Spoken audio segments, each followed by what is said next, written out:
Hi, I'm Martin Kaplan, director of the Norman Lear Center. I'm here at Robert Greenwald's Brave New Studios with David Bollier. He's a senior fellow of the Lear Center, and he's written a terrific new book. It's called Viral Spiral: How the Commoners Built a Digital Republic of Their Own. Hello, David. Hey, Marty. So, David, I want to ask you what you mean by saying there is a new species of citizenship being built online.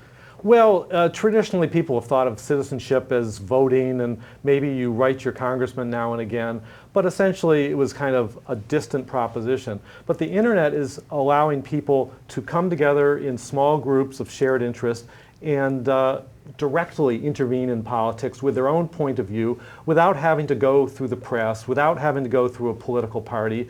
And they can start to set the agenda of national and local and state politics directly.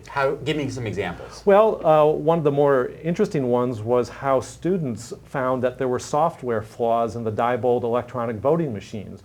The mainstream press essentially ignored this issue, and they helped take it to public attention through the internet and forced many states to reconsider their use of Diebold voting machines. You have a campaign against the drug Zyprexa, an antipsychotic drug, which had some serious problems with it. It was lawyers, journalists, activists who brought this to the public attention and forced the issue home.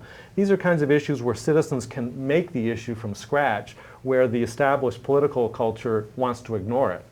Ignore it, or worse, how is the established political culture and media culture reacting to this new kind of citizenship? Well, they don't like it. They frequently denigrate the blogosphere as if it's some illegitimate group of people or people in their pajamas, somebody not to be trusted.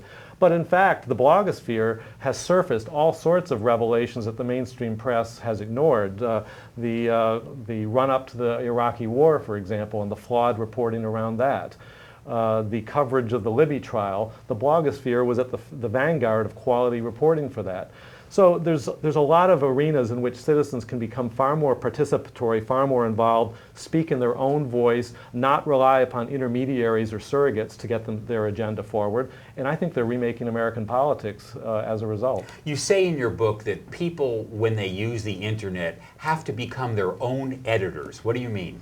Well, instead of editors choosing in advance what we get to watch, on the internet, everything that anybody conceivably could be interested goes out there, and we become our own editors. And this is a different way of consuming our information and culture, but it makes for a more robust culture, and I think it, just like the scientific method depends upon lots of people critiquing something and then truth emerges, I think this is a far more open and democratic way for determining what is more reliable and truthful. Well, that reminds me of the boogeyman that people have about the internet, that there's so much bad and false information out there. Is there a corrective mechanism to guide people?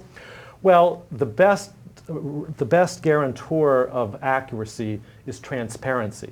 And I think there's far more transparency on the internet than in established institutions of journalism or government or many other institutions. So, which is not to say that those institutions don't have some authority we should listen to. It's just that transparency is a very useful tool for making accurate, reliable information come to the fore. So they used to say sunlight was the best disinfectant, now transparency? They're both hand in hand.